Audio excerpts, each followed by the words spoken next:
Ceiling पर आपण जाऊयात। पूर्ण मुंबई या सीलिंग वरून दृष्टिक्षेपात येते आणि पूर्ण मुंबई मधला पाऊस सुद्धा या सीलिंग वरून अनुभवता येतो। त्यामुळे मुंबईतल्या पावसाची स्थिती नेमकी काय आहे ते पाहण्यासाठी आपण सीलिंग वरून दृश्य आता बघतोय। तर सीलिंग वर पावसाचा जोर बघतोय आणि तिथून आपला प्रतिनिधी कृष्णा सोनारवाडकर आता आपल्या सोबत आहे। कृष्णा,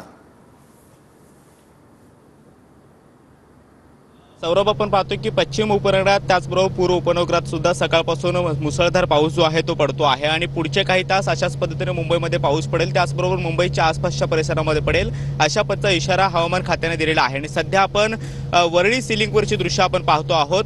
मुसळधार पाऊस अजून सुद्धा सुरू आहे, मात्र अनेक सखल भागामध्ये पाणी जे आहे ते साचायला सुरुवात झालेली आहे आणि त्यामुळे जर अशाच पद्धतीने पाऊस मुसळधार सुरू राहिला तर त्या सखल भागामध्ये मोठ्या प्रमाणामध्ये पाणी जे आहे ते साचू शकतं, अशा पद्धतीची सुद्धा शक्यता जी आहे ती वर्तवली जाते आहे। लोकल सुद्धा काही प्रमाणामध्ये सध्या विस्कळीत असल्याचं पाहायला मिळतं आहे।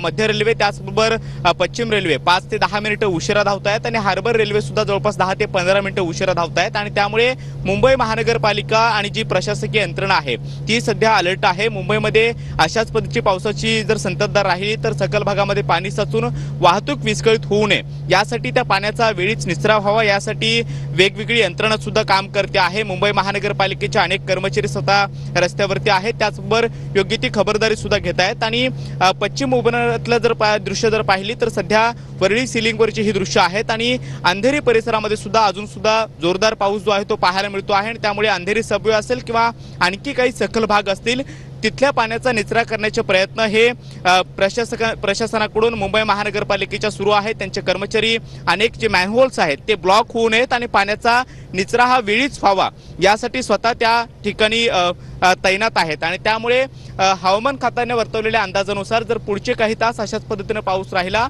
तर सखल भागामध्ये पाणी साचू शकतं आणि रस्ते मार्गावरच्या वाहतुकीवरती सुद्धा मोठा परिणाम होऊ शकतो। त्याचबरोबर थोडंसं थांबवतो तर वरळी सीलिंग वरची ही दृश्य आहेत। मुंबईत कसं अंधारून आलंय ते या दृश्यांमध्ये आपल्याला बघताय।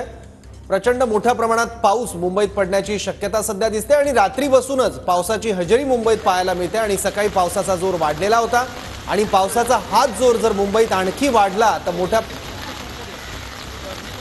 मोठ्या प्रमाणात पाणी साचू शकतं। दुसरीकडे जोरदार पावसामुळे मुंबईतली दृश्यमानता सुद्धा कमी झालेली आहे। मुंबईतल्या काही उंच इमारती या ढगांमध्ये गुडूप झाल्याचं देखील दृश्य पाहायला मिळतंय। त्यामुळे मुंबईत ढगांची घनता किती आहे त्याचा एक अंदाज या दृश्यांवरून आपल्याला येतोय। मुंबईतल्या उंच इमारती या ढगांमध्ये धुक्यामध्ये गडप झालेल्या बघायला मिळत आहेत।